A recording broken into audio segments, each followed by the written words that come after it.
আসসালামু আলাইকুম। বিকাশ এবং নগদ ইউজাররা সাবধান। কেন বললাম? হ্যাঁ, আপনারা সাবধান না হলে প্রতারিত হতে পারেন যে কোনো সময়। কিভাবে প্রতারিত হবেন সেটি আমি একটু বুঝিয়ে দিচ্ছি। আপনাকে বিকাশ অথবা নগদের কাস্টমার কেয়ার থেকে ফোন দিবে, ফোন দিয়ে বলবে আপনার অ্যাকাউন্টটি সাময়িকভাবে স্থগিত আছে অথবা আপনার অ্যাকাউন্টের কোনো প্রবলেম আছে। সেটি বলে আপনাদেরকে প্রতারিত করার জন্য আপনার কাছ থেকে পাসওয়ার্ড জানতে চাইবে বা বিভিন্ন তথ্য জানতে চাইবে। সেই ক্ষেত্রে আপনি যদি এই তথ্যগুলো দিয়ে দেন তখন আপনি প্রতারণার শিকার হতে পারেন, আপনি অর্থনৈতিকভাবে ক্ষতিগ্রস্ত হয়ে যাবেন। সো আজই আপনি সতর্ক হয়ে যান যেন এরকম প্রতারক চক্র থেকে আপনি নিজে সচেতন থাকতে পারেন।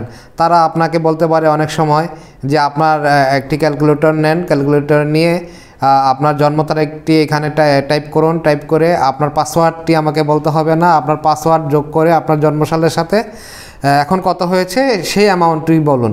সেই অ্যামাউন্টটি বলার সাথে সাথে সে আপনার টোটাল অ্যামাউন্ট থেকে আপনার জন্মসালটি বাদ দিয়ে সে পাসওয়ার্ডটি নিয়ে নেবেন, নিয়ে দেন আপনার অ্যাকাউন্টের সমস্ত টাকা সে নিয়ে যাবে।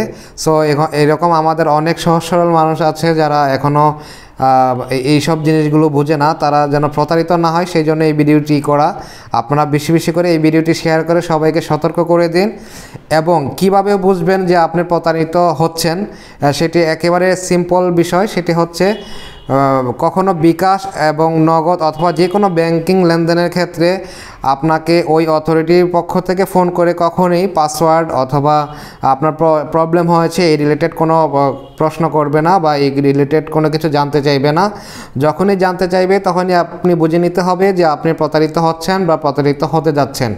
সো আপনার বিকাশ অথবা নগদের প্রবলেম হলে আপনি তাদের সাথে যোগাযোগ করবেন, কখনই তারা আপনার সাথে যোগাযোগ করবে না। এই হিসাবটি মিলিয়ে নিলে আপনি আর প্রতারিত হবেন না। সো আজ থেকে আশা করি সবাই এই বিকাশ প্রতারিত হবেন না। সবাই ভালো থাকবেন। ধন্যবাদ সবাইকে। আল্লাহ হাফেজ।